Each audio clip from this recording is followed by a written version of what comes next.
दिल्ली में पहली बार यमुना नदी को समर्पित एक भव्य आयोजन होने जा रहा है, यमुनोत्सव।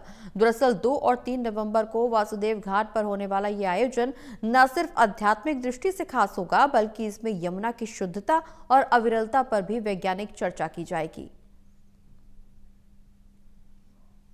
तो आपको बता दें कि वासुदेव घाट पर यमुनोत्सव को लेकर के तैयारियां तेज हैं और ऐसे में ये कई मायनों में खास माना जा रहा है। रिपोर्ट देखें।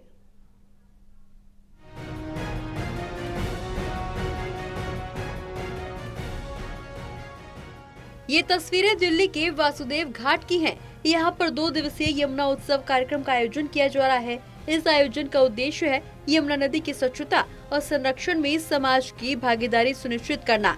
2 दिवसीय कार्यक्रम में यमुना जी के आध्यात्मिक और वैज्ञानिक पहलुओं पर विस्तार से चर्चा होगी। दिल्ली में पहली बार यमुनोत्री से लाए गए जल से यमुना जी का जलाभिषेक किया जाएगा। कार्यक्रम के पहले दिन सुबह 9 बजे जलाभिषेक, फिर शाम को यमुना कथा और आरती का आयोजन भी होगा। आज 2 दिवसीय कार्यक्रम है और पहले दिन का कार्यक्रम धर्म और अध्यात्म से जुड़ा हुआ है। आज सुबह लगभग हजारों महिलाएं कलश यात्रा निकाली यहाँ पे और इस धरा पर पहली बार जल यज्ञ हुआ। यमुनोत्री से और वृंदावन से पंडित आए हुए थे जल यज्ञ करने। यमुनोत्री से 11,000 लीटर पानी लेकर आए हुए थे। लोगों से मिला हूँ और लोगों से निवेदन किया हूँ कि आप इस जनोत्सव कार्यक्रम में, यमुनोत्सव कार्यक्रम में आप लोग आइए।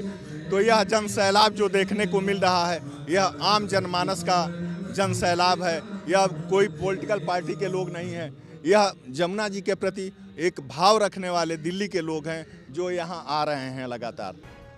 इस दौरान रविशंकर तिवारी का कहना है कि पहले दिन यमुनोत्री से लाए गए जल से यमुना जी का जलाभिषेक होगा। ये दिल्ली में पहली बार हो रहा है। शाम को यमुना कथा और आरती भी होगी। हम चाहते हैं कि हर दिल्ली वासी इस उत्सव का हिस्सा बने। दूसरे दिन यमुना कॉन्क्लेव होगा, जिसमें विशेषज्ञ यमुना की शुद्धता पर वैज्ञानिक पहलुओं पर संवाद करेंगे। 5 सत्रों वाले इस कॉन्क्लेव में केंद्र और दिल्ली सरकार के मंत्री, सांसद, संत और जल वैज्ञानिक हिस्सा लेंगे। क्योंकि हमारी माँ यमुना इस समय मतलब फिलहाल ये सरकार आई है तो कुछ काम होते हुए दिख रहा है। यमुना जी के किनारे आप कम से कम खड़े तो हैं, नहीं तो साल भर पहले यहाँ खड़े भी नहीं हो सकते थे। तो स्वच्छता, चूँकि हमारी माँ ही एक तरीके से बीमार है, तो अपनी बीमार माँ का किस तरीके से निदान हो सके, वह स्वस्थ हो सके, अविरल हो सके, निर्मल हो सके, ताकि हम लोगों का जीवन तो पानी पर निर्भर है। यमुना हम लोगों की जीवन दायिनी है, तो यमुना की अविरलता और निर्मलता को लेकर ही यह एक तरह से मैं मुहिम चलाए हुए हूँ।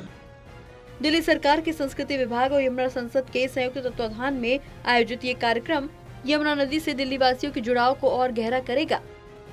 टोटल टीवी के लिए प्रणय शर्मा की रिपोर्ट।